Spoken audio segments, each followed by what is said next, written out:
Bienvenidos a otro compilado de episodios de Filosofía, Psicología, Historias. Este es un compilado sobre mitología griega y su simbolismo.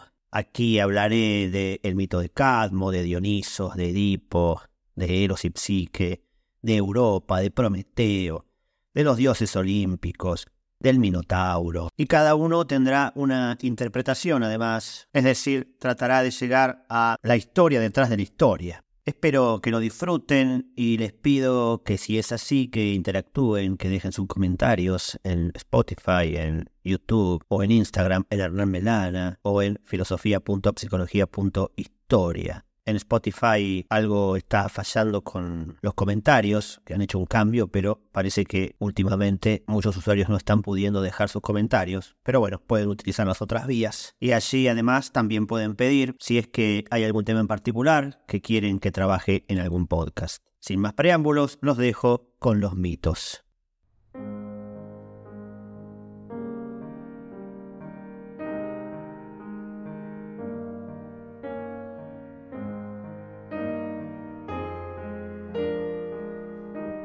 Hoy vamos a hablar del dios Apolo, aquel dios cuyo oráculo en la antigua Grecia fue el más visitado y más reconocido. En un principio, Apolo aparece como un dios lunar, ya que en la Ilíada, nos dice Homero, es el dios del arco de plata que brilla como la luna. Más adelante, como muchos mitos, va a tener una evolución y pasará a ser un dios solar, representando al sol y a sus rayos con su arco y su flecha. Cuando se lo vinculaba como un dios lunar, era un dios vengador, similar a aquel dios del Antiguo Testamento, un dios orgulloso, violento, pero más adelante, reuniendo elementos diversos de origen nórdico y asiático y también egeo, este personaje divino se vuelve más y más complicado, sintetizando en él varias oposiciones que consigue dominar, para terminar en un ideal de sabiduría que define el milagro griego. Es decir, se realiza el equilibrio y la armonía de los deseos, no por suprimir las pulsiones humanas, sino por orientarlas hacia una espiritualización progresiva, gracias al desarrollo de la conciencia. Al principio este dios, que tiene muchísimos atributos, era un dios pastor, era el dios de los cultos agrarios, y poco a poco pasó a ser el que conducía el carro del sol para que el ciclo circadiano, que el día y la noche, pudieran existir. Cuando los romanos absorbieron a los dioses de otras culturas, por ejemplo los dioses griegos, a todos los identificaban con algún dios que ellos mismos ya poseían.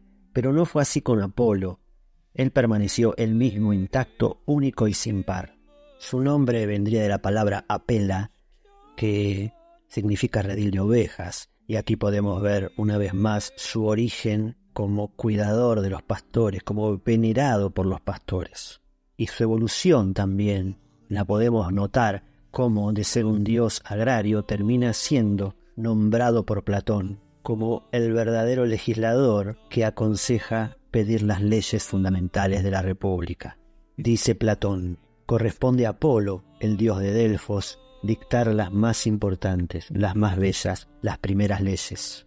También se lo conoce como el dios nacido en el séptimo día, o el séptimo dios, es decir, que tenemos el simbolismo del número 7, que es el número de la perfección, que une el cielo y la tierra, el principio femenino y el masculino, las tinieblas y la luz. Sus fiestas se celebraban los días 7 de cada mes, su lira tendrá 7 cuerdas. Es a su vez la unificación entre los dioses y los gigantes, porque su madre Leto es hija de un gigante, pero a su vez es hija de Zeus, un dios. Por lo tanto, Elsa es aquel que une los opuestos, desde su propio nacimiento.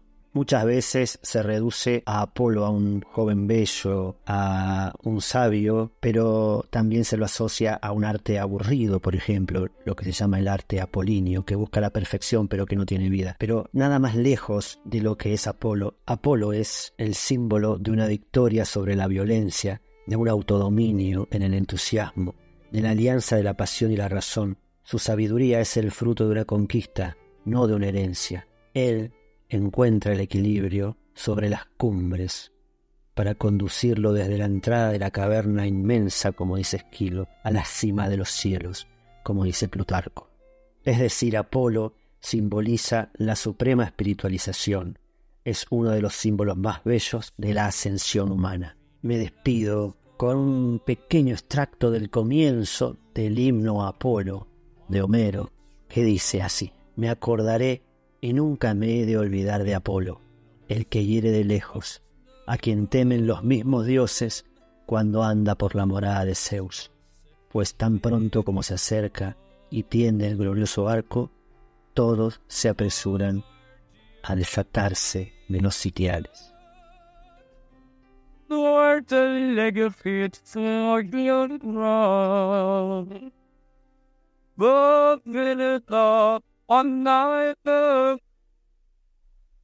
Hoy vamos a hablar del mito del Minotauro y su significado oculto.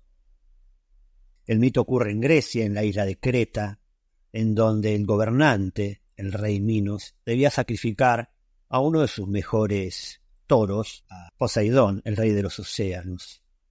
Pero al parecer su esposa, la reina, lo convenció de que no sacrificasen al mejor animal, sino que pusieran otro en su lugar, otro toro que, si bien fuese un toro hermoso, no cumpliese con las cualidades de ser el mejor, que era lo que generalmente se hacía en homenaje al dios.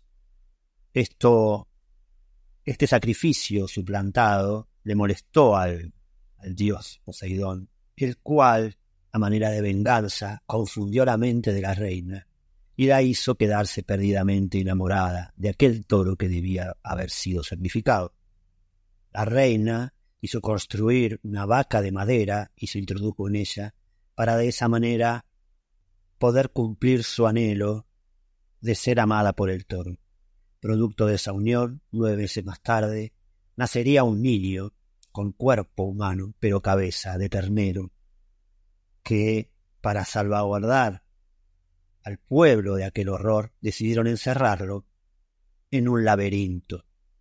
Cuando este monstruo creció, era una bestia insaciable de sangre, por lo cual periódicamente debían entregarle 18 jóvenes, 9 muchachas y 9 muchachos vírgenes, como sacrificio para saciar su hambre, debido a que el Minotauro se los devoraba. Bien, en Atenas gobernaba el rey Egeo y era un reino que debía tributo a Creta, por lo cual eran uno de los reinos elegidos para que enviasen a aquellos 18 jóvenes. Así que el rey realizaba un sorteo para ver quiénes debían ser aquellos jóvenes que para la paz del reino debían ser sacrificados. Pero hacía muy poco que había llegado Teseo, que era hijo del rey Egeo, pero era hijo fuera del matrimonio, y había llegado hacía muy poco a consagrarse príncipe. Así que los ciudadanos de Atenas le exigieron al rey Egeo que también pusiese en la lista a su hijo para que pudiera ser parte de aquel sorteo en donde se elegirían a los pobres desdichados. Y Teseo salió sorteado. Así que el padre se afligió mucho y quería dar de baja aquella elección, pero Teseo mismo le dijo que no lo hiciera, ya que él iba a ir a Creta a entregarse, pero que iba a matar al monstruo e iba a regresar sano y salvo. Su padre le pidió entonces, ya que hacía muy poco que había ganado un hijo y ahora lo perdía, que cuando retornase volviese en su barco izando las velas blancas. Los barcos de Atenas en aquel momento llevaban las velas negras en señal de luto. Así que si él veía venir al barco con las velas negras, sabría que su hijo habría sido devorado por el Minotauro, mientras que si volvía con las velas blancas, sabría que su hijo se había salvado. La tripulación partió y cuando llegó al reino de Creta, fueron recibidos por los reyes y les hicieron un gran banquete la noche anterior al sacrificio. Allí en la mesa estaba sentada Ariadna, que era la hija del rey, y tanto Ariadna como Teseo quedaron perdidamente enamorados uno del otro. Y luego de la cena, Ariadna lo llevó a los pasillos del castillo y le dijo que quería irse con él. Pero él, Teseo, le dijo que estaba ahí para vencer al Minotauro, así que ella le dio una espada muy afilada. Dice el mito que tan afilada que podía cortarse un pelo en dos con ella, y le dio también una madeja de hilo de oro. Él debía entrar al laberinto desovillando aquella madeja de hilo de oro, y ella tendría el otro extremo, para que cuando él venciese al Minotauro pudiera saber cómo salir de aquel laberinto. A la mañana siguiente los jóvenes entraron al laberinto y Teseo iba con su hilo de oro y en el otro extremo Ariadna lo aguardaba. Se enfrentó con el Minotauro cuando lo encontró y lo atravesó con la espada, que se la clavó en la cabeza, en un punto que se conoce como el punto de Asterión, que no es otro que el nombre del Minotauro. Gracias al hilo de Ariadna pudo salir y se encontró con ella y huyeron en el barco rumbo a Atenas. Pero pararon en una isla a descansar y allí Ariadna se recostó en la hierba y se quedó dormida, y cuando partieron se dieron cuenta que no estaba. Al retornar, Dioniso, el dios, la había raptado. Así que Teseo volvió solo hacia Atenas, y en el entusiasmo de haber vencido y en la confusión de haber perdido su amor, se olvidó de izar las velas blancas. Así que cuando el rey Egeo vio aquellas velas negras, se fue hacia un acantilado y se tiró al mar, que desde entonces lleva su nombre, el mar Egeo. ¿Cuál es el significado que está detrás de este mito? Bien, lo que podemos ver de manera muy significativa es que el Minotauro es un ser humano con cabeza de animal, es una cabeza animalizada, y a su vez está encerrado en un laberinto. Y en realidad este laberinto no es más que el pensar humano. Así que está perdido, es un ser humano perdido en su propia cabeza. Podríamos decir que toda su pasión, su animalidad, ha ido a la cabeza y le ha generado confusión.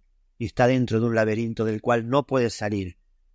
Pero lleva una espada afilada, la espada que es la representante de la esencia humana, del yo humano, y puede vencer a ese Minotauro y además puede regresar porque del otro lado hay alguien que sostiene el hilo de oro, ese hilo tan fino que no representa más que la salida de aquel laberinto que es la mente humana. No nos tenemos que olvidar que los protagonistas, tanto el Minotauro como Ariadna y como Teseo, y además los que iban a ser sacrificados, son todos jóvenes, y esto no es casual. Es un paso necesario en la juventud, salir de aquel laberinto que les plantea la vida, en donde las pasiones se van a la cabeza, y solo la decisión certera de querer salir del laberinto los ayuda a derrotar la animalidad, y así, mediante el hilo de oro sostenido, por lo que podríamos decir es el alma misma, representada en Ariadna, ayuda al retorno. Y este gesto de ir ovilando nuevamente el hilo, porque eso fue lo que hizo Teseo cuando venció al Minotauro, es un gesto también de interioridad, es ir hacia la interioridad del alma, dejando el laberinto del pensar. Es decir, la gran enseñanza de este mito es cómo vencer las pasiones, cómo vencer el laberinto intelectual de la cabeza, siendo guiado uno mismo por la certeza de que alguien está al otro lado sosteniendo el hilo de oro, la certeza de ser guiado por el alma misma del ser humano. Jorge Luis Borges escribió un cuento dedicado al Minotauro que se llama La casa de Asterión, en donde el Minotauro habla en primera persona a través del cuento. Y nos despedimos con una de las estrofas de aquel cuento, que dice así: el hecho es que soy único. No me interesa lo que un hombre pueda transmitir a otros hombres. como el filósofo, pienso que nada es comunicable por el arte de la escritura. Loas enojosas y triviales minucias no tienen cabida en mi espíritu, que está capacitado para lo grande. Jamás he retenido la diferencia entre una letra y otra. Cierta impaciencia generosa no ha consentido que yo aprendiera a leer. A veces lo deploro, pero las noches y los días son largos. Bienvenidos a otro episodio de Filosofía, Psicología, Historias. Hoy vamos a hablar de las lamias, aquellos seres mitológicos de Grecia que también se encuentran en el País Vasco, a pedido del oyente Claudio Gutiérrez. Les recuerdo a aquellos que quieran que trate algún tema en particular, que pueden solicitarlo a través de sus comentarios en Spotify, en YouTube o en Instagram, en Hernán Melana o en Filosofía, Psicología, Historia. También les pido que pongan me gusta, que compartan, que hagan comentarios, así de esa manera el algoritmo hace que este contenido llegue a más personas. Sin más preámbulos, vamos con las lamias. Según las leyendas griegas, son seres de belleza excepcional y su nombre proviene de una reina de Libia llamada Lamia, que se convirtió en amante de Zeus, y esto atrajo la ira de la esposa de este dios, de la diosa Hera, quien la condenó a perder todos sus hijos y a transformarse en una criatura monstruosa que acechaba a los niños para devorarlos. Sin embargo, las lamias no solo pertenecen a la cultura griega, sino que también las vamos a encontrar en la cultura vasca. Hay una leyenda, por ejemplo, que dice que un grupo de lamias, que a diferencia de sus pares griegos, no tienen cuerpo de dragón y cabeza de mujer, sino que tienen un cuerpo de mujer y pies de gallinas. Decía, se acercaron un grupo de ellas a una comadrona de un pueblo para pedirle que asistiera en el parto a una de ellas. La comadrona llegó, las ayudó, y las lamias, en agradecimiento, le ofrecieron un tarro de manteca y otro de miel, y le recomendaron que eligiese el de miel. Sin embargo, la comadrona pensó que la manteca le sería más útil, y cuando llegó a su casa y la guardó, a la mañana siguiente vio que su tarro se había llenado de monedas de plata, entendiendo que si se hubiese llevado la de miel, seguramente las monedas serían de oro. Esto nos muestra que las lamias no eran totalmente negativas, aunque sí muy temidas. Les gustaba peinarse y estar en las orillas de los ríos, y no les gusta ser molestadas. En Grecia, la palabra lamia tuvo diversas connotaciones. A veces se refería a un abismo, a la voracidad, a la lujuria. La palabra laimos, garganta, proviene de ella. Lelamai, ansia también.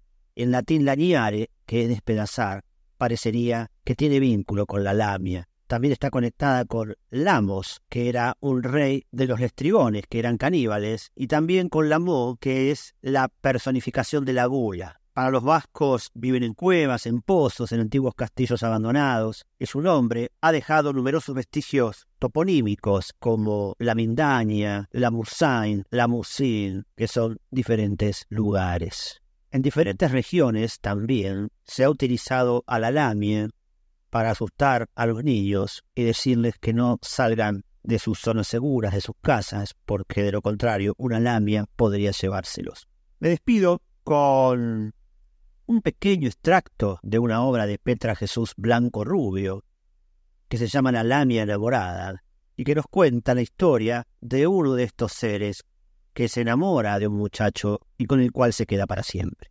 Porque aquello que es aparentemente de naturaleza malvada, cuando se encuentra con el amor, se transforma.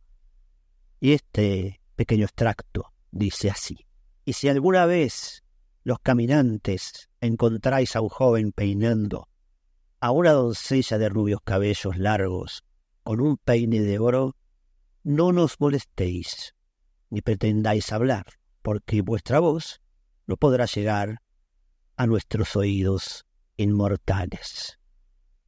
Y si llegaste hasta aquí y quieres apoyar este contenido, puedes adquirir mis libros de filosofía, cuentos, novelas, poesías, buscando en Amazon, en Mercado Libre, en la editorial Casa de los Jóvenes, o conectándote directamente conmigo en Instagram. Gracias y hasta el próximo episodio. tarde de viernes desde Argentina, el filósofo, escritor y pedagogo Hernán Melana, como siempre, nos presenta un tema que seguramente nos hará reflexionar. Escuchemos. Filosofía, psicología, historias con Hernán Melana. Hola Adriana y oyentes del Dedo en la Llaga. Hoy quería hablar con ustedes acerca del mito del héroe, que es un concepto que va a desarrollar el psiquiatra Carl Gustav Jung, en el cual describe ciertas etapas análogas en todos los mitos heroicos que él dice que se han convertido en un arquetipo o que reflejan un arquetipo, y que los seres humanos, como ya no tenemos el mito como explicación de nuestra realidad y nuestro entorno, hemos incorporado el mito, lo hemos introyectado dentro nuestro y por ende vivimos el mito. Es decir, que muchas personas viven dentro de sí el mito del héroe. En realidad, el mito del héroe no es otra cosa que un proceso de transformación. Lo que Jung ve es que las diferentes culturas tienen paralelismos en tanto cuentan sus mitos y sus historias. Y él ve características muy comunes en todos los mitos. Estos mitos se caracterizan por el viaje que debe emprender un héroe. Un héroe siempre debe salir de su lugar de origen para retornar luego transformado. Y Jung dice que hay varios arquetipos. Uno de ellos es el arquetipo del inocente, que es una etapa en donde hay un entorno familiar seguro, pero es asfixiante, por lo tanto el héroe quiere salir. Luego habrá otro arquetipo, que es el arquetipo del huérfano, en el cual el héroe que salió de su lugar de origen ahora se siente huérfano porque no está arraigado a nada, está en cierta manera en el aire. Luego estará el arquetipo del guerrero, que será aquel que ya podrá transformar ese sentimiento de orfandad y de impotencia en una cualidad que lo anima a salir adelante. Luego el arquetipo del mago, que no siempre está encarnado por el mismo héroe, sino por un tercero que se acerca y le ayuda a entender de qué se trata ese camino que está realizando. Y finalmente el retorno a la patria simbólica, como último arquetipo, donde aquel héroe que partió de aquel seno paterno ahora regresa totalmente transformado. Años más tarde, Joseph Campbell va a tomar la idea de Jung del viaje del héroe, y él dirá que el mito del héroe o el camino del héroe es un monomito de todas las culturas, y desarrollará 12 pasos que en todos los mitos heroicos se repiten. Y Campbell dirá, a su vez como Jung, que los seres humanos todos en algún momento de nuestra vida nos transformamos, ya sea en un viaje externo o quizás en una idea, en una posición en el trabajo o en cualquier cuestión de nuestra vida. Pero ese proceso de transformación es la encarnación del arquetipo del camino del héroe que tarde o temprano todos los seres humanos estamos invitados a transitar. Me despido con una frase de Joseph Campbell que decía que vivir los mitos y los arquetipos de los mitos era una cuestión biológica del ser humano. Es decir, que es parte de la constitución humana transitar los mitos dentro nuestro. La frase que he elegido dice así: cada uno seguimos un camino, cada uno vivimos nuestra propia aventura, encontrándonos con todo tipo de desafíos, y las decisiones que tomamos nos hacen ser lo que somos. Esas decisiones nos pondrán a prueba y nos llevarán al límite. Al final, nos harán más fuertes de lo que nunca imaginamos. Hoy vamos a hablar del mito de Prometeo y de su significado oculto. Este mito es un mito de la creación y comienza cuando ya el cielo, la tierra, los animales, los peces y las plantas han sido creados sobre la tierra por los dioses, pero todavía no el género humano. Y ahí es cuando desciende Prometeo a la tierra. Él era parte de una antigua estirpe de dioses a los que Zeus había destronado, y era muy astuto y muy ingenioso. Él sabía que la simiente del cielo yacía dormida en la tierra, de modo que cavó y extrajo un poco de arcilla, la humedeció con agua del río, la amasó y la moldeó a imagen y semejanza de los dioses, que eran en ese momento los dueños del mundo. Para darle vida a esa figura moldeada con tierra, tomó el bien y el mal de muchos animales y los encerró en el pecho del hombre. Él tenía el beneficio en aquel momento de Atenea, la diosa de la sabiduría, quien se maravilló de lo que había creado aquel hijo de los titanes, y exhaló el espíritu, el hálito divino en las criaturas que Prometeo había creado y que hasta aquel momento era a medias un ser viviente. Así que los hombres llenaron toda la tierra, pero eran unos seres que no sabían qué hacer, eran unos seres bobos, por decirlo de alguna manera, que a pesar de que tenían el divino espíritu, no se les había dotado de inteligencia. Por lo tanto, vivían ensoñados e ignorantes de todo lo que acontecía. Así que Prometeo se propuso enseñar a los hombres todas las artes para que pudieran desenvolverse de mejor manera en la vida. Ahora bien, los dioses que veían estas nuevas criaturas dijeron: queremos que nos den ofrendas, queremos que nos den sacrificios. Así que Prometeo intervino en favor de los hombres y quiso engañar a Zeus, y les ofreció un buey a los dioses, el cual partió al medio, y por un lado puso las mejores partes del buey, y por el otro los huesos envueltos en la piel, y le hizo decidir a Zeus cuál sería la ofrenda que más le gustase, y Zeus escogió la que en apariencia era la mejor, que era la que estaba llena de huesos, y eso enfureció muchísimo al dios con Prometeo. Así que le dijo que le negaría a esas criaturas que él había creado aquello que pudiera completar su creación, que no era otra cosa que el fuego.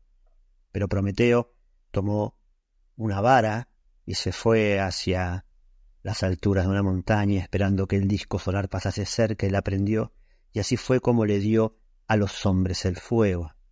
Esto enfureció más a Zeus, que decidió castigar a la humanidad, creando un ser, una mujer llamada Pandora, la cual traería la desgracia a la tierra.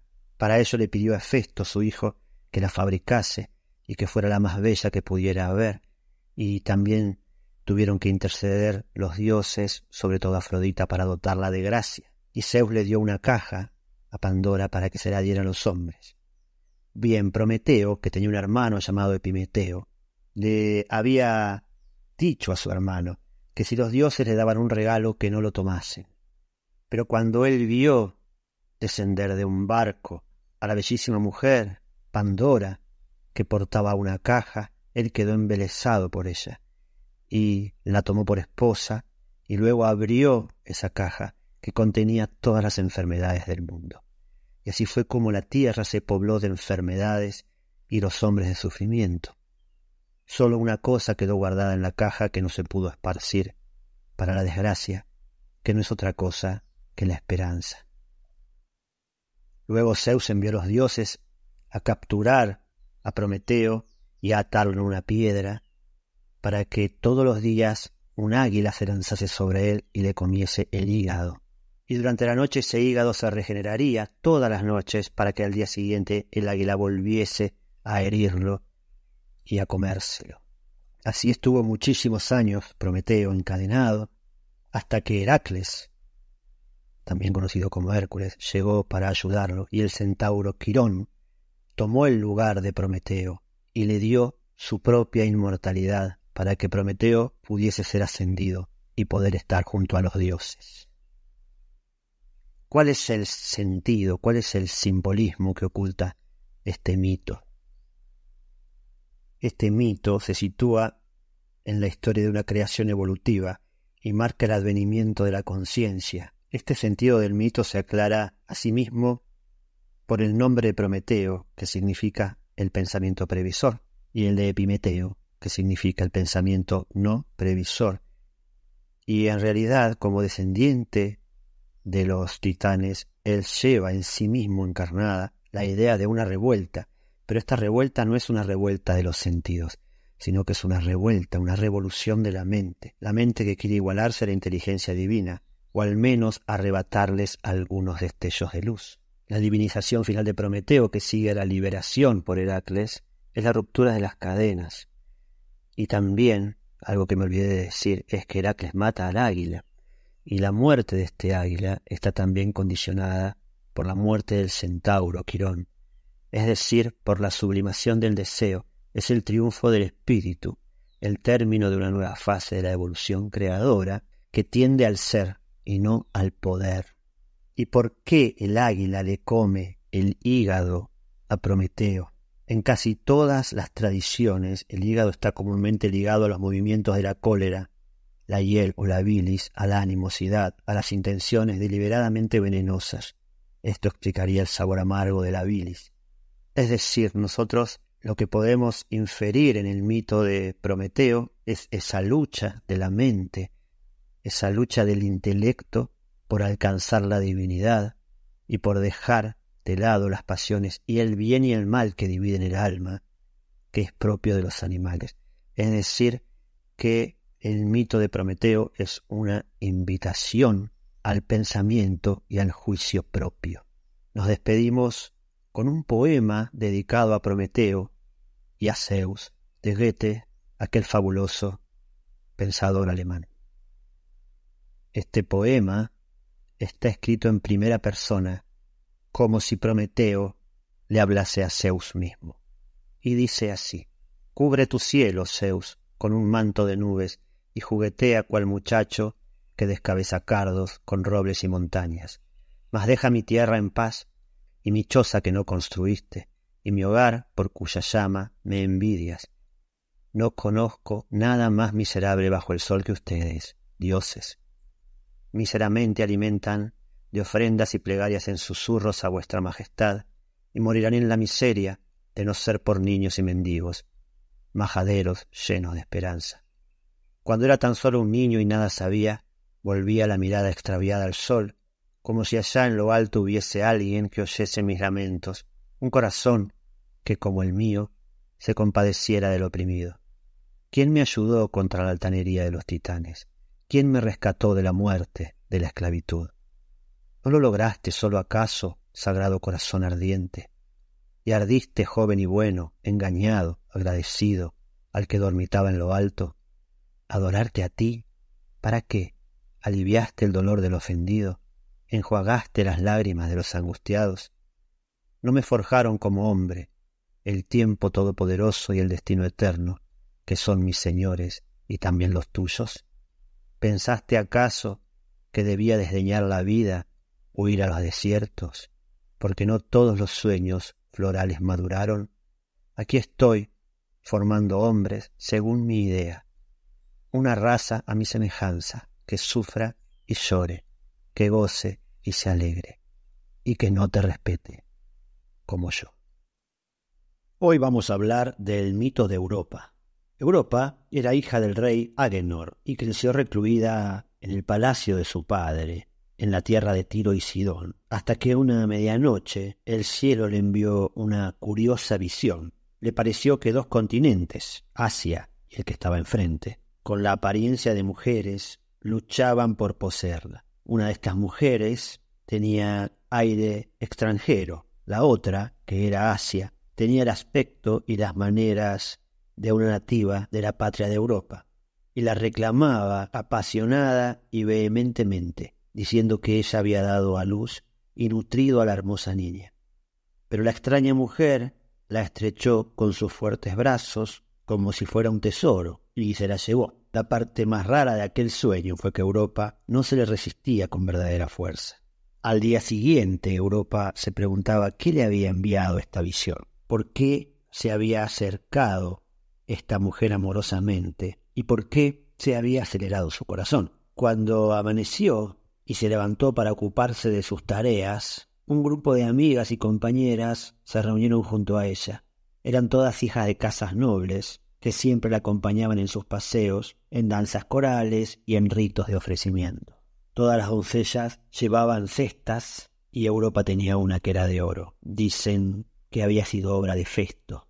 Después de haber recogido diferentes hierbas, las jóvenes se arrojaron en el césped y empezaron a tejer guirnaldas para ofrecerle a las ninfas del lugar. Eso estaba sucediendo cuando Zeus, desde el Olimpo, herido por la flecha de Afrodita, vio a la joven, pero decidió que no se presentaría en forma de Dios, sino que se presentaría en forma de toro ante la joven. Un toro grande, espléndido, con el color del oro, pero con la mitad de la frente brillante a causa de una mancha plateada en forma de luna creciente.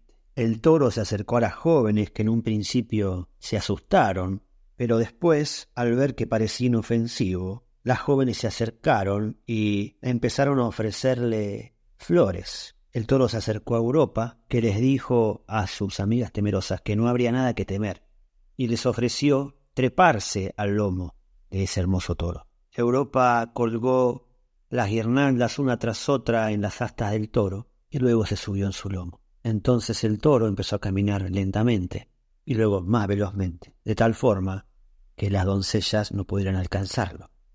Y luego se metió en la playa desnuda que se extendía delante, sumó velocidad, podríamos decir que incluso más veloz que un caballo, y antes de que Europa supiera qué estaba sucediendo, el toro se metió en el mar y fue nadando por él, con la joven aterrorizada, pero presa de él. Más de un día estuvo nadando el toro hasta que llegaron a una costa, y así el dios se reveló como tal, y le dijo que siempre la protegería, si ella consentía en entregarse a él, para poder juntos disfrutar de las delicias del amor. Luego del momento de los placeres, Europa quedó dormida y soñó que estaba en la casa de su padre. Pero al despertarse, se sintió muy desgraciada, porque no solamente no estaba en la casa de su padre, sino que el dios había desaparecido. Y ella empezó a gritar y a maldecirse a sí misma, completamente avergonzada. Y se decía: miserable de mí, miserable de Europa. Hasta que apareció Afrodita junto con Eros y le dijeron que se calmase, ya que ahora era la esposa mortal de Zeus, el inconquistable, y que a partir de entonces ese nombre sería inmortal, y en adelante esa tierra recibiría el nombre de ella. A partir de entonces sería Europa. Esta Europa, que en el mito es una tierra de fertilidad, ya que el toro tiene en la frente la luna creciente, símbolo de la agricultura. Me despido con una frase de Homero, que habla de los dioses, de la maldad, del sufrimiento y del destino. Y esta frase dice así: qué cosa lamentable es que los hombres culpen a los dioses y los consideren la fuente de sus problemas, cuando es su propia maldad la que les trae sufrimientos peores que los que les asigna el propio destino. Hoy vamos a hablar nuevamente de Eros, pero esta vez vamos a profundizar en el mito de Eros y Psique. Psique era una muchacha tan hermosa, pero tan hermosa, que no conseguía quien quisiera desposarla, ya que su belleza causaba temor por lo espléndida que era a los pretendientes. Así que los padres de Psique, aterrados ante la situación de que su hija no pudiera contraer matrimonio, fueron a consultar al oráculo, y el oráculo les dijo que debían engalanarla, que debían vestirla de fiesta y dejarla en una cumbre en donde un monstruo se la llevaría y finalmente se casaría con ella. Y así lo hicieron los padres, y lo que parecía que podría ser un cortejo nupcial tenía el tinte de un cortejo fúnebre. Finalmente la muchacha fue abandonada en la cumbre y un viento se la llevó. Ella vivió en un palacio rodeada de lujo y aquel monstruo no le permitía que lo mirase. Es decir, ella no sabía con quién estaba, pero estaba muy cómoda en su nuevo hogar. Se sentía amada y disfrutaba de la convivencia y de su estadía. Ahora bien, tiempo después, Psique le pide al monstruo que la deje volver a su hogar para visitar a sus padres. Psique va a visitar a sus padres y sus hermanas, envidiosas por lo que ella comenta de su nueva vida, le insisten en que debe saber con quién está viviendo. Así que a su regreso, Psique toma una antorcha o una lámpara de aceite y se acerca al lecho en donde su amante está durmiendo. Pero lo que ve en el lecho no es un monstruo, sino un adolescente hermoso. Y mientras lo mira, tiembla deslumbrada por la belleza de él y una gota de aceite cae sobre su amado. Este se despierta y, al darse cuenta que Psique lo había visto, huyó. Psique fue castigada por Afrodita, por lo tanto, buscaba a su amante por todas partes, pero no lo encontraba. Tuvo que descender incluso hasta los mismos infiernos. Sin embargo, Zeus se apiadó y concedió a Eros el permiso de que pudiera estar con su amante, ya que Eros no era otro que aquel joven adolescente que aparentaba ser un monstruo. ¿Qué quiere decir este mito? ¿Cuál es el simbolismo que oculta? Bueno, evidentemente es el conflicto entre el alma y el amor. Simboliza particularmente el deseo y el gozo personificado en Eros, y Psique representará el alma tentada de conocer ese amor. Los padres serán la razón, el palacio el lujo y la lujuria, la prohibición de mirar al amante será la dimisión del espíritu y de la conciencia entre el deseo, el retorno junto a los padres será el despertar de la razón, las insistencias de las hermanas, la curiosidad y la incertidumbre, es decir, es un amor inconsciente que alumbra, pero aún a través de la duda y la curiosidad, que está apaciguada por los sentidos, que intentan elevarse. Cuando Psique vuelve al palacio, aún es una mente que busca penetrar aún más el conocimiento del amor, pero que cuando percibe la realidad, como si fuera en una intuición, ante el cuerpo admirable y espléndido, este se desmaterializa. El amor se escapa.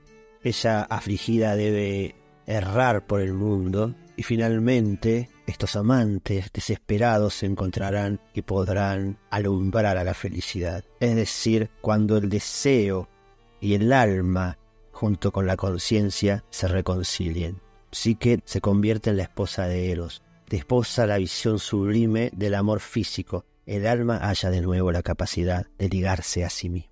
Me despido con una frase de Hesíodo que dice así: antes de todo hubo el abismo, luego tierra de anchos flancos, cimiento seguro ofrecido para siempre a todos los vivos, y amor, el más bello entre los dioses inmortales, aquel que rompe los miembros y que, por el pecho de todo Dios, como de todo hombre, doma el corazón y el sabio querer.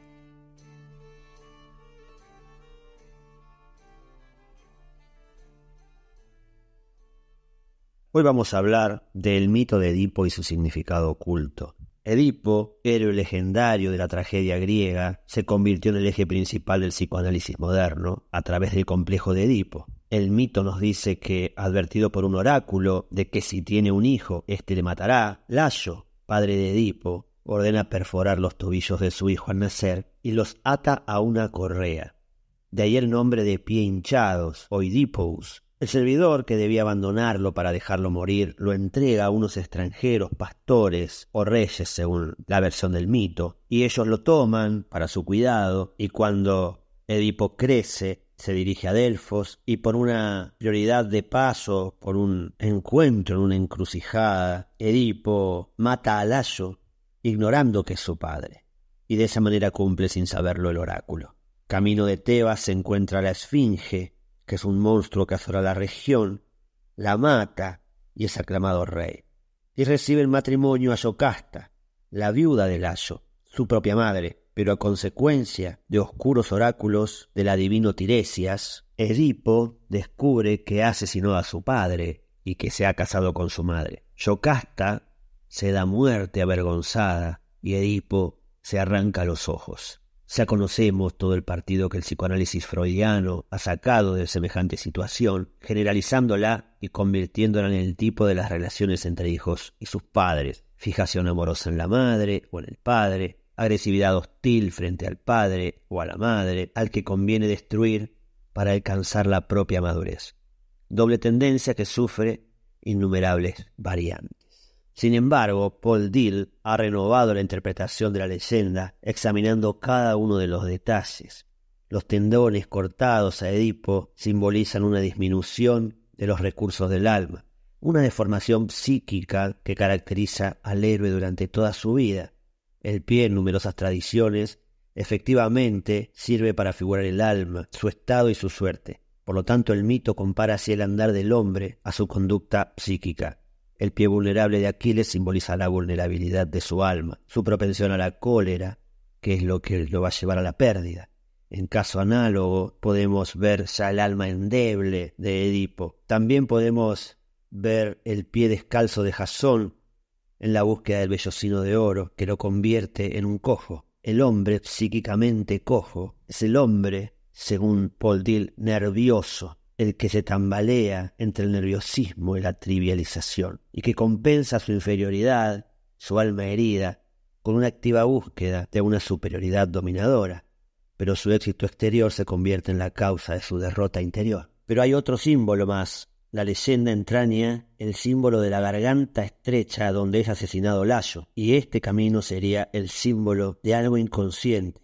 El camino de Edipo contra su padre es en lo inconsciente, y ahí es donde hay que buscar su sentido, la ambivalencia entre la vanidad herida y la vanidad triunfante. Por su victoria sobre el padre, Edipo no escapa a su propia vanidad. Y si se interpreta también como un símbolo el papel de su madre, Yocasta, se puede decir que desposar a la madre llega a ser el sinónimo de apego excesivo a la tierra, a lo material, y Edipo exalta sus deseos terrenos y se convierte en su propio prisionero. Su existencia es trivializada. Y cuando finalmente estalla la revelación de que él es el asesino de su padre y el esposo de su madre, en lugar de asumirla, la rechaza, se ciega. Este gesto, expresión de la desesperación, es al mismo tiempo símbolo del rechazo definitivo de ver. La mirada interior se ciega, la culpa se reprime en lugar de sublimarse. El remordimiento no llega a convertirse en arrepentimiento. La luz interior se extingue y el espíritu muere. Pero aquí aparece Antígona, la hija, que lo toma de la mano y lo guía hasta el santuario de las Euménides, donde él muere. Esta última escena significa que finalmente haya la paz en la justa apreciación de su falta. Me despido con una frase de Paul Dill sobre Edipo y su simbolismo, que dice así: símbolo del alma humana y de sus conflictos, símbolo del nervioso capaz de descarriar y de enmendarse, Edipo, arrastrado por su debilidad en la caída, pero gozando en esta misma caída su fuerza de elevación, acaba siendo héroe vencedor. Y como cada viernes, mi querido Hernán Melana desde Argentina, filósofo, escritor y pedagogo, y hoy nos va a hablar sobre el mito de Dionisio. Filosofía, psicología, historias con Hernán Melana. Hola Adriana y equipo del Dedo de la Llaga. Hoy quería hablar de Penteo y Dioniso o Dionisios, el dios Baco para los romanos, el dios del vino, que tenía un parentesco con el Penteo, que no creía en este dios. Y Penteo había averiguado que un barco una vez había naufragado y que habían encontrado a un joven y lo habían tomado prisionero. Y ese joven se había revelado como un dios, castigando a todos los tripulantes y convirtiéndolos en peces. Así que cuando este joven llegó a su reino, él ordenó que nadie lo siguiese. Pero este joven, hermoso y adolescente, se presentaba y atraía a todas las mujeres del reino, incluida la madre y las hermanas de Penteo, y las hacía sacerdotisas de sus ritos. Penteo estaba sumamente enfadado y mandaba apresar a todos los seguidores, mujeres y hombres, de este dios, e incluso al mismo dios, pero cada vez que lo hacía, con sus vacantes, con sus seguidores, se escapaban sin dejar rastro alguno, y seguían con sus rituales, con sus danzas, convirtiendo el agua en vino y haciendo brotar de las mismas piedras aquel líquido tan preciado. Lo cierto es que la persecución de Penteo no cesó, y el propio Dioniso debió enfrentarlo, y lo confundió y lo hizo ir vestido de mujer a un bosque, en donde luego lo reveló como el rey ante todas las sacerdotisas, que cuando lo reconocieron empezaron a apedrearlo, incluso la madre de Penteo tuvo una muerte horrible, y ese fue su castigo por no poder aceptar a este Dios. Sin embargo, cuando lo vio frente a frente, reconoció esa hermosura, reconoció aquella pureza que él llevaba, reconoció lo que son las fuerzas de la juventud que él había negado. Y lo que este mito en realidad nos enseña es que Dioniso era aquel que podía controlar la vida anímica, el mundo anímico de las fuerzas jóvenes, que pueden ser portadoras de alegría y de sabiduría, pero también pueden ser destructivas cuando uno mismo no las reconoce, como le pasó a Penteo. Por lo tanto, el mensaje oculto de este mito es que las fuerzas jóvenes siguen pugnando en la historia de la humanidad, en cada uno de nosotros, y que de acuerdo a cómo uno las encauce, pueden resultar liberadoras o pueden resultar destructivas. Lo que Dioniso hace cuando más adelante se va por el mundo a purificar en el mundo anímico no es otra cosa que darle la posibilidad al ser humano de domesticar aquello que son sus deseos, sus bajos instintos y su morbo. Por lo tanto, Dioniso no solo es el dios del vino, sino que es el dios de las fuerzas jóvenes purificadas. Me despido con una frase de Dioniso en este mundo tan controversial que necesita de fuerzas renovadas. Y es una frase del psiquiatra suizo Carl Gustav Jung, que dice así: el tiempo es un niño que juega como un niño. Yo soy uno, pero contrapuesto a mí mismo. Soy joven y viejo al mismo tiempo. Hoy vamos a hablar del mito de Cadmo y el dragón. Cadmo era hermano de Europa e hijo de Agénor, rey de Fenicia, cuando Zeus en forma de toro raptó a Europa. Y Agénor envió a su hijo y a otras personas a buscar a la muchacha. Pero como Cadmo no la encontró, temía que su padre se pusiese colérico y deseó no volver a su patria. Para ello consultó al oráculo de Delfos y le preguntó si habría otra tierra donde él pudiese habitar. Y el oráculo le replicó que en una pradera solitaria encontraría una becerra que no estaba domesticada, que debía seguirla y que luego se debería echar a descansar en el césped. Allí él edificaría una ciudad y la llamaría Tebas. Cadmo salió de Delfos hasta que llegó a un verde campo donde pasía una becerra, y entonces siguió los rastros del animal, cruzó un vado, encontró un mullido césped y se recostó en él. Luego se posternó y besó la tierra, y se preparó para ofrecer un sacrificio al dios Zeus, y mandó a sus servidores a que buscaran agua en un manantial. En aquel lugar había un bosque milenario, en donde nunca había estado un hacha, dice el mito, y en el centro del bosque había una bóveda donde surgía agua cristalina. Pero oculto en esa caverna vivía un dragón, y los fenicios que acababan de entrar, cuando sumergieron sus cántaros en el agua, el dragón emitió sus horribles gritos. Cadmo no sabía por qué se demoraban sus servidores, así que fue a buscarlo. Cuando entró al bosque, vio un montón de cuerpos y a sus servidores muertos, y sobre ellos el inmenso dragón, lamiendo la sangre de sus víctimas. Cadmo gritó que se iba a vengar, le tiró una enorme piedra al dragón, pero éste quedó ileso. Entonces Cadmo le arrojó su jabalina y la hundió en las entrañas del monstruo, que enfurecido por el dolor destruyó el ástil de la jabalina, pero la punta aún estaba dentro de su cuerpo. Finalmente Cadmo sepultó otra lanza en el cuello del animal y el monstruo cayó muerto. Observó durante un tiempo al dragón y no se dio cuenta que lo estaba observando una hermosa dama, que no era otra que Palas Atenea, que le dijo que sacara los dientes del dragón y los sembrase. Así lo hizo y desparramó los dientes del dragón, y así surgieron unos fuertes hombres de la semilla sembrada que eran los dientes del dragón. Y estos fueron los primeros guerreros de aquella ciudad a la que Cadmo, obedeciendo al oráculo, llamó Tebas. Me despido con una frase que estaba en la entrada del oráculo de Delfos y que interpelaba a todos aquellos que iban a pedir consejo, que decía: «Oh hombre, conócete a ti mismo y conocerás el universo y a los dioses». Hoy vamos a hablar del mito de Perseo y su significado. Perseo era nieto del rey Acrisios, rey de Argos, y un oráculo le había informado a este rey que un nieto le quitaría el trono y la vida.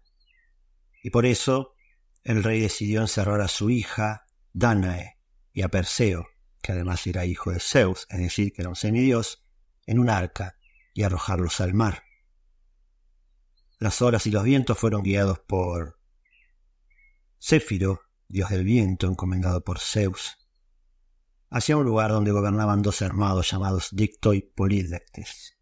Dicto estaba pescando cuando en el agua vio el arca, la llevó hacia la playa y así descubrió que adentro estaban la hermosa Dánae y su hijo.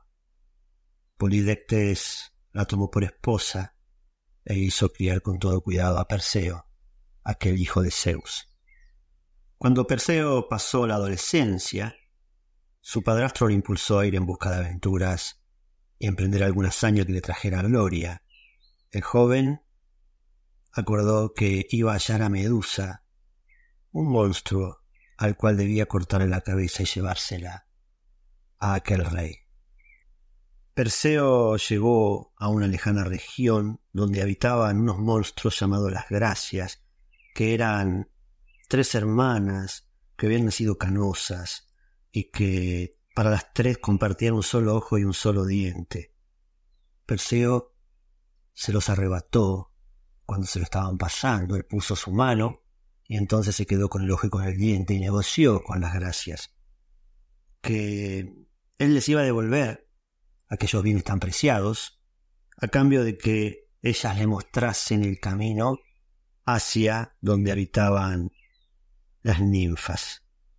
Las ninfas eran unos seres mágicos que tenían posesiones valiosas, unas sandalias aladas, una alforja y un yelmo de piel de perro, que cualquiera que las usase podría volar hacia donde quisiera.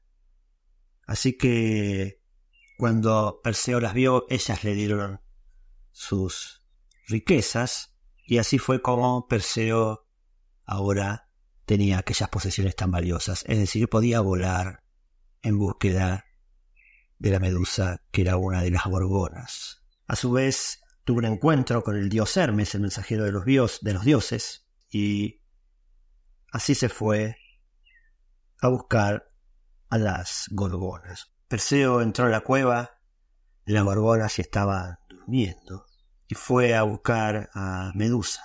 Medusa tenía la cualidad de que podía convertir en piedra a todos aquellos que la mirasen a los ojos. Así que Perseo decidió utilizar el escudo de bronce a modo de espejo. Es interesante porque los espejos en la antigüedad eran de bronce.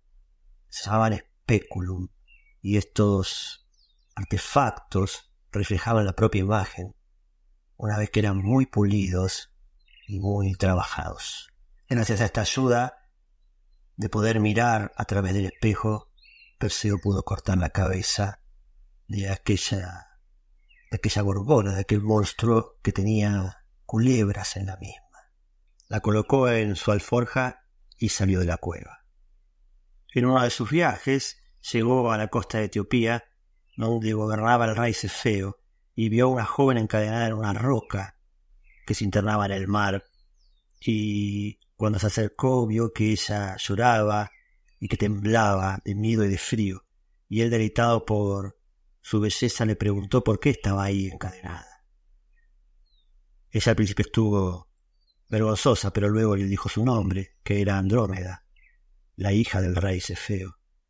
y que, como la madre se había jactado que era más hermosa que las ninfas del mar, ellas enojadas enviaron un monstruo a su país para asolarlo. Parecía que un oráculo había prometido que la liberación de ese monstruo iba a suceder en el momento en que el monstruo se comiera a la princesa. Mientras estaban conversando, salió el monstruo a las profundidades del mar y Perseo lo enfrentó. En ese momento aparecieron los padres de la muchacha que estaban llorando, y Perseo les dijo: mi nombre es Perseo, hijo de Zeus y de Danae, y si ustedes me prometen darme a su hija en matrimonio, yo la salvaré. El rey dijo: no solo te daré a mi hija, sino también a la mitad de mi reino. Perseo, con la misma espada que había matado a Medusa, mató a este monstruo de las profundidades y liberó a la princesa. Así que se dispuso la boda y un gran banquete. Pero en medio de la fiesta apareció Fineo, que era el hermano del rey, a quien habían prometido a Andrómeda para que se casara con él, y reclamó la palabra del rey a su esposa. Y Perseo dijo: ¿dónde estuviste cuando había que rescatar a la princesa? Así que Fineo envió a sus hombres a luchar contra Perseo, que eran muchos, y Perseo se había acorralado, pero entonces allí sacó de su alforja la cabeza de Medusa, y todos quedaron convertidos en piedra. Así fue que Perseo pudo quedarse con Andrómeda, derrotando a sus enemigos. Pero no pudo evitar el destino, ya que una vez se realizaban unas olimpiadas, un torneo, y Perseo se presentó sin decir su nombre.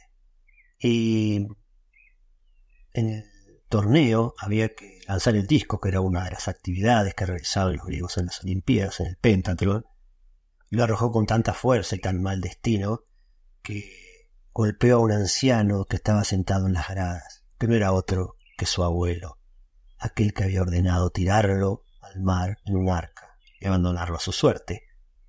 Así fue como se cumplió la palabra del oráculo, de que su nieto le quitaría la vida. Cuando supo lo que había hecho y a quien había matado, lloró amargamente, sepultó a su abuelo y trocó el reino que había ganado al rescatar a Andrómeda por el reino que le correspondía por derecho, y así gobernó aquel reino, cumpliendo las palabras del oráculo.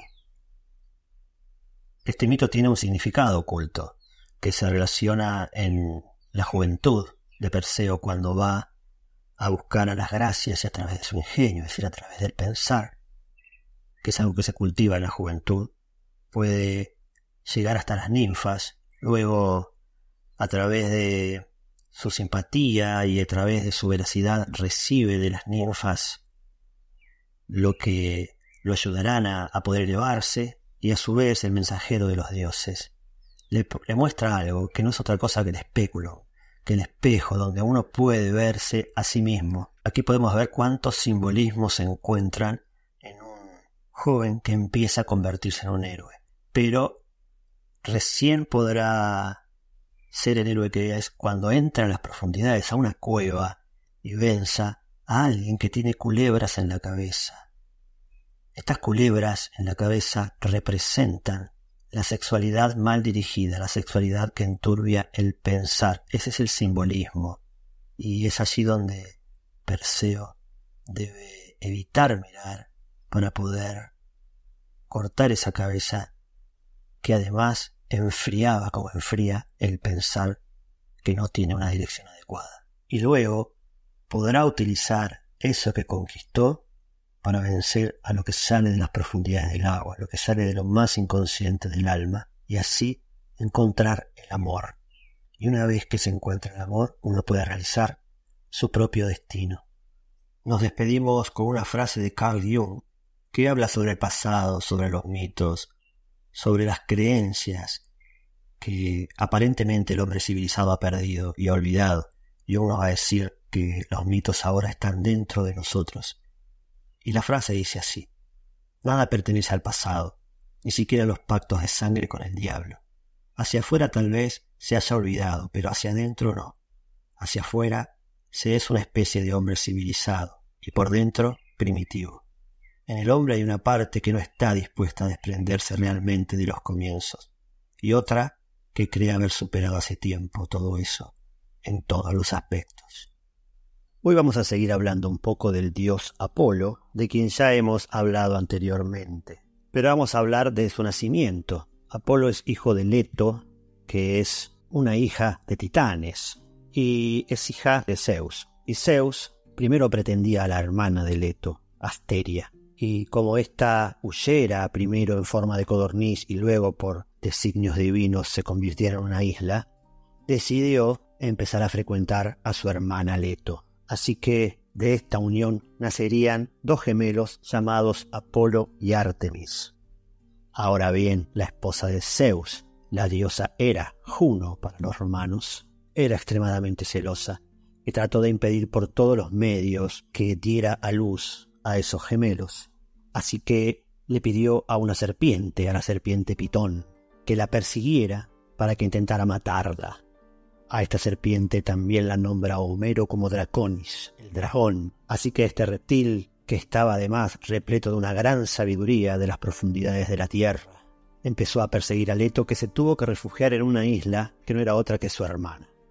Y allí nacerá primero Ártemis, luego de 9 días de trabajos de parto muy dolorosos, y ayudará al nacimiento de su hermano, que cuentan que fue tan doloroso que Ártemis juró que iba a ser virgen toda la vida. Como muchos sabrán, Ártemis, Selene para los romanos, era la diosa de la luna, y Apolo el dios solar. Pero cuando Apolo creció, quiso vengar el tormento de su madre, y fue a matar a la serpiente, a aquel dragón llamado Pitón, y lo hirió con 1000 flechas hasta matarlo. Y luego la serpiente cayó por una rendija que había en una cueva hacia las profundidades, y su espíritu quedó atrapado en esa cueva que desprendía unos gases que quienes allí estaban podían predecir el futuro. Y desde entonces aquello fue el oráculo de Delfos, el más famoso de la antigüedad, y Pitonisa se llamaba la sacerdotisa, que interpretaba al espíritu de Pitón. Y en este mito se esconde algo muy interesante, que es el origen de Apolo, que es hijo de dioses por parte de Zeus y de titanes por parte de Leto. Y el nombre Leto significa olvido, y esto es muy interesante porque Platón nos cuenta que el conocimiento en realidad es imposible de adquirir, pero lo que uno tiene es un recuerdo, y esta recordación la adquiere cuando encuentra la verdad, y esta verdad se manifiesta cuando vencemos el olvido. Para los antiguos griegos, el olvido lo tenían todas las almas antes de encarnar en un cuerpo humano, y esto sucedía cada vez que pasaban por el río Leteio, el río de Leto, y allí olvidaban toda la sabiduría, todo aquello que traían del mundo espiritual. Y cuando ocurría esta remembranza, cuando estos recuerdos afluían al ser humano, los griegos lo llamaban aletheia, que no es otra cosa que sin el río del olvido, sin el río de Leto, es decir, recordar. Por lo tanto, Apolo es aquel que surge del olvido y del impulso divino. Es aquella luz que guía inalterable a los que buscan la verdad. Entonces, si la madre de Apolo se llama Leto, que quiere decir olvido, y Apolo es a su vez el padre de las musas, el padre de las artes, ya que, como muchos sabemos, la palabra museo refiere a la casa de las musas. Es decir, que el arte proviene de Apolo. Lo que nos dice en esta evolución familiar, en esta evolución generacional, es que Apolo representa la victoria sobre el olvido a través del arte. Me despido con una frase de Platón que dice así: podemos perdonar a un niño que le teme a la oscuridad, pero la verdadera tragedia es cuando los hombres le temen a la luz.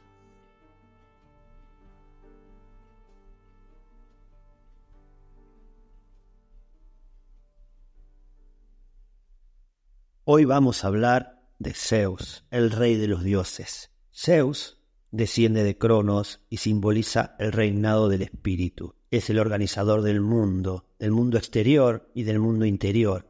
De él depende la regularidad de las leyes, tanto físicas, sociales como morales.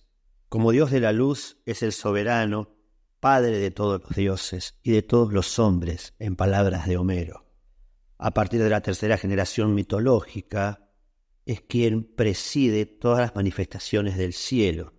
En cuanto lanza el relámpago, simboliza el espíritu y el esclarecimiento de la inteligencia humana, el pensamiento que ilumina y la intuición enviada por la divinidad. Es la fuente de la verdad. En cuanto desencadena el rayo, simboliza la cólera de Dios, el castigo, la autoridad, es el justiciero. También es cierto que Zeus es un dios cuyas aventuras amorosas con las diosas y las mortales son innumerables. La idea de Zeus como divinidad suprema y como potencia universal ha estado presente en los poemas homéricos y en los filósofos helenísticos, quienes lo conciben como una providencia única. Entre los estoicos es el símbolo de Dios único que encarna el cosmos, las leyes del mundo, que no son otra cosa que los pensamientos de Zeus. Desde el punto de vista psicológico, la psicología moderna ha denunciado en ciertas actitudes de jefe lo que se podría llamar el complejo de Zeus, que se trata de una tendencia a monopolizar la autoridad y a destruir todo lo que puede aparecer en los demás como una manifestación de autonomía.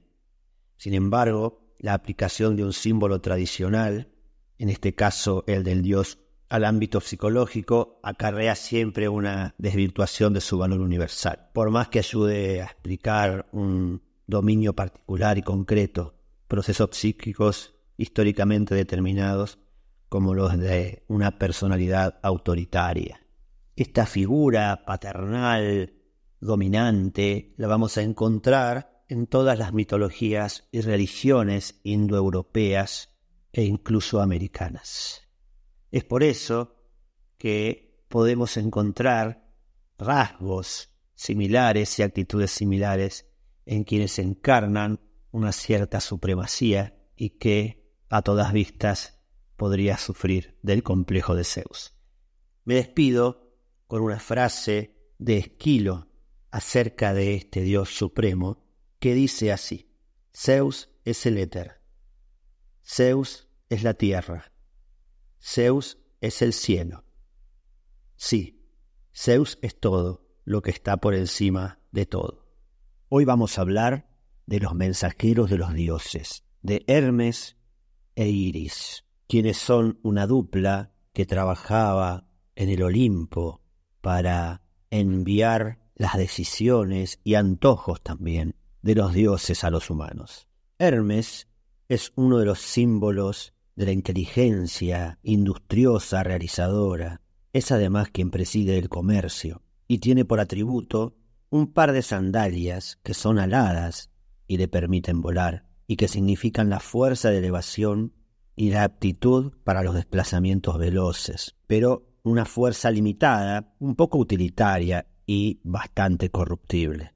Hermes podría significar también el intelecto pervertido, porque es el dios venerado por los ladrones, porque es quien cambia las cosas de lugar. Fue el dios que inventó la lira, tensando sobre el caparazón de una tortuga unas cuerdas fabricadas con los intestinos de bueyes por él sacrificados, y es la lira que luego adoptará Apolo, que es el padre de las musas. También inventará la flauta, que le regalará a Apolo a cambio de lecciones de magia adivinatoria y del caduceo de oro. Zeus lo utilizaba sobre todo para ser mensajero entre los dioses y el infierno, es decir, entre Hades y Perséfone. Aparentemente, como a menudo se lo representa con un cordero sobre los hombros, debe haber sido una divinidad originariamente agraria y protectora de los pastores, pero también guía de las almas en la estancia de los muertos. De ahí deriva el nombre Hermes Psicopompo, que quiere decir acompañante de las almas. También es el dios de los poetas y de los mentirosos, porque para los griegos el poeta y el mentiroso estaban separados por una línea muy delgada. También es el dios de los viajes y recibe honores en las encrucijadas, y como símbolo entre el cielo y la tierra asegura el viaje y el pasaje entre el mundo infernal, el terrenal y el celestial. Para los romanos es Mercurio, y en Irlanda es el dios Lugh, cuyo nombre se encuentra en la Galia, en Galicia, en el Lugo, en Lyon, en Francia, en Suiza, y trasciende las capacidades de todos los demás dioses porque es druida, sátiro, médico, mago, artesano. Y lo interesante es que no es que adoptaron al dios romano los celtas, sino que hicieron el proceso que se conoce como sincretización. Lo adaptaron a un dios propio. De Iris podemos decir que es en cierta medida el femenino de Hermes, mensajera en particular de Zeus y de su esposa Hera. Es ligera, rápida, alada, lleva borceguíes alados y también el caduceo, y está vestida con el color del arco iris y se despliega por los aires. Simboliza el arco iris y, de modo más general, la ligazón entre el cielo y la tierra, entre los dioses y los hombres.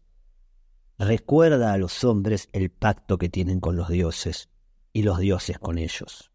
Para Hesíodo, Iris es la hija de Electra y del asombro. Electra es el ámbar, y entonces algunos intérpretes creen que es el símbolo de un fluido psíquico de origen divino. En Japón, Iris es una flor de la primavera y sus hojas sirven para baños de protección del cuerpo y enfermedades y para espantar los espíritus perversos. El día 5 de mayo los japoneses toman un baño de iris para asegurarse que no recibirán influencias perniciosas del exterior y también contra los incendios.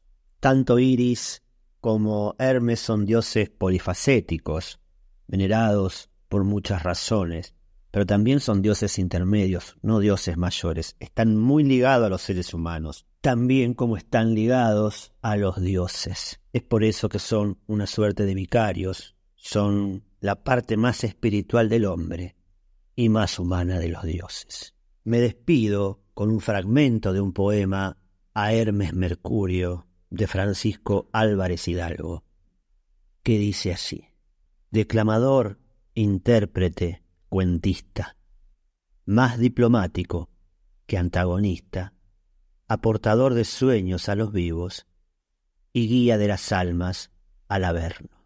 Hoy vamos a hablar del dios Saturno, el dios romano, que muchos identifican con el dios Cronos de Grecia, pero esta es una interpretación un poco precipitada, ya que es valedero para fechas muy tardías del imperio. En un principio simbolizaba a un héroe civilizador y en particular aquel que enseña el cultivo de la tierra, y tenía fiestas consagradas, las Saturnales, de las cuales heredamos la Navidad y en donde las relaciones sociales se invertían y los servidores mandaban a los señores y estos servían la mesa de los esclavos. Quizás aquí habrá una evocación al hecho de que Saturno destronó a su padre Urano antes de ser destronado a su vez por su hijo Zeus o Júpiter. Quizás se puede interpretar con un sentido psicoanalítico del complejo de Edipo, la supresión de Dios, del padre, del maestro. Durante las Saturnales, por breve tiempo, el pueblo hacía sufrir a sus jefes la suerte que éstos habían impuesto a sus padres, la suerte que Saturno había reservado a su padre. Para los sumerios y los babilonios, Saturno es el astro de la justicia y del derecho. Este es el sentido que tiene la Roma primitiva. Está aparentemente ligado a funciones solares de fecundación, de gobierno y de continuidad en la sucesión de los reinados, así como en las estaciones. Saturno es en la alquimia el plomo. Para los filósofos herméticos es el color negro, el de la materia disuelta, putrefacta.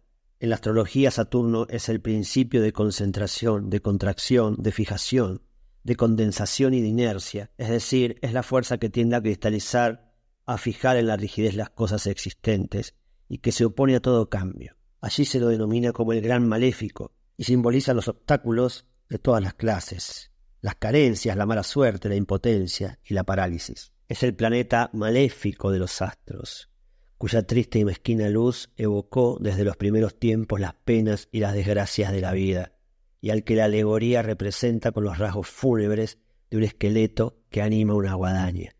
En lo más profundo de la función biológica y psicológica que simboliza Saturno, descubrimos un fenómeno de desapego, la serie de experiencias de separación que se encadena todo a lo largo de la historia del ser humano. desde la ruptura del cordón umbilical del recién nacido hasta el despojamiento último del viejo, pasando por los diversos abandonos, renuncias y sacrificios que la vida nos impone. Saturno es quien nos libera de la prisión interior, de nuestra animalidad, de nuestras ataduras terrenales, y nos libera de las cadenas de la vida instintiva y de sus pasiones. En este sentido, es una fuerza de freno en provecho del espíritu. Es la palanca de la vida intelectual, moral y espiritual. Hay un complejo que se le llama complejo saturnino, que es la reacción y rechazo ante la pérdida a lo que uno se ha ligado sucesivamente en el transcurso de la vida. Esta fijación está centrada y cristalizada en la infancia, y esto se une al aspecto canibalesco del mito con el tema de Cronos devorando a sus propios hijos. Es decir, que tenemos dos aspectos de Saturno. El primero, el que se niega al cambio, el que se aferra al pasado. Y el otro, el que promueve el cambio, el que es puente hacia lo espiritual. Por eso muchos identificaban a Saturno con el dios Jano, aquel que tiene dos rostros, uno que mira hacia atrás y otro que mira hacia adelante. Me despido con una frase de Homero, aquel que cantó a los hombres y cantó a los dioses, y que dice así: los dioses tramaron desventuras para que los hombres y las generaciones venideras tuviesen sobre qué cantar. Hoy vamos a hablar de Afrodita, la diosa del amor para los griegos, también llamada Venus por los romanos. Según el segundo himno homérico consagrado a Afrodita, esta debió nacer en las playas de la isla de Chipre, en donde el húmedo soplo de Céfiro la empujó sobre la blanda espuma. Aquí ya vemos aparecer la primera simbología, de la cual vamos a hablar en un instante. Pero ¿de dónde viene esta diosa que surgió del viento y de la espuma? Hay que retroceder a una dinastía de los dioses anterior a la dinastía de Zeus, que es la dinastía de los Uránidas, los hijos de Urano, que fue aquel dios que creó todo. Urano, al parecer, procreaba incesantemente, y a pesar de saber que un día iba a ser destronado por sus hijos, y entonces para conjurar ese peligro, hacía desaparecer a sus descendientes, y los precipitaba al seno de la tierra. Cansada de parir sin tregua y de ver que le quitaban a los hijos, Gea medita y planea una venganza. La venganza consistía en hacer impotente a Urano, en el sentido fisiológico de la palabra, castrándolo. Saca un acero resplandeciente, una gran hoz de la tierra, y le revela a sus hijos su idea, y esta proposición aterroriza a los hijos de Urano, excepto a uno de ellos, el más joven, llamado Cronos, que se hace parte del proyecto de su madre, y se oculta, armado de la hoz, esperando que llegue la hora de ejecutar su criminal empresa. Urano llegó a su casa, seguido de la noche, y animado de deseo amoroso se tendió sobre la tierra, y entonces su hijo le cortó con la hoz sus partes venéreas, y de las gotas de sangre que vierte por su herida nacerán más tarde las erinias, los gigantes y las ninfas. Luego Cronos mutiló de nuevo con el acero las partes que había cortado y las arrojó al mar, y el mar las retuvo a flote un largo tiempo. Y de este desecho de un cuerpo inmortal surgió la blanca espuma. Y aquí será donde aparezca Afrodita, años más tarde, de esa misma espuma. Cito a Hesíodo, que dice: pero los genitales de Urano, cercenados del cuerpo por el acero, arrojados lejos del continente en el tempestuoso Ponto, fueron llevados luego por el piélago hasta que finalmente surgió en torno a la carne divina un blanco anillo de espuma, y en medio de él nació una doncella. Se dirigió primero a la sagrada isla Citera y llegó después a Chipre, rodeada de corrientes. Aquí salió del mar la augusta y bella diosa, y bajo sus delicados pies crecía la hierba en torno. Afrodita, diosa nacida de la espuma, coronada con las flores de citera. La llaman los dioses y los hombres, a ella, que creció del Afros. Afros no sería otra cosa que espuma. Y entonces tenemos esta bella doncella que ha surgido de la espuma. ¿Y qué simboliza la espuma? Si uno lo piensa, la espuma, nos dice Peter Sloterdijk, no es más que aire en un lugar inesperado. Es algo efímero, es una subversión de la sustancia. Es aire en lo líquido que se desploma rápidamente. Es algo que ahueca la sustancia. Es algo que transforma por un instante, como la idea, como un sueño. Y entonces Afrodita, aquella que es capaz de cambiar la sustancia, de subvertirla, será la diosa más seductora. En realidad, aparentemente su origen es asiático porque tenía numerosos santuarios antes que en Grecia. Ella es casada con Hefesto, el dios cojo, el más feo de todos, por decirlo de alguna forma, y nunca le será fiel, lo hará pasar el ridículo, ya que estará con muchos otros dioses. Será la consentida de Zeus, porque ella simbolizará las fuerzas irreprimibles de la fecundidad y del amor. Pero no solo en los frutos, sino en el deseo apasionado que se enciende, que brota como la espuma. Dice Homero, ella extravía incluso la razón de Zeus, que ama el rayo, él, el más grande de los dioses. Incluso de ese espíritu tan sabio, abusa ella cuando quiere.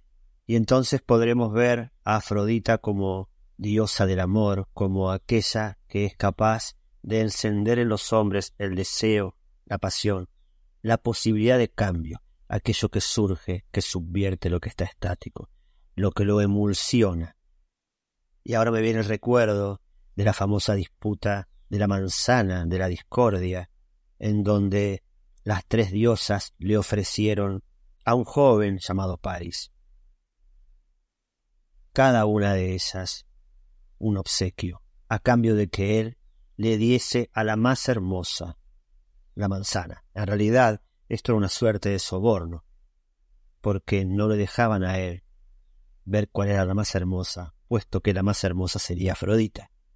Y Hera le ofrecerá poder, Palas Atenea le ofrecerá sabiduría y fama, y Afrodita le ofrecerá el amor de la mujer más bella.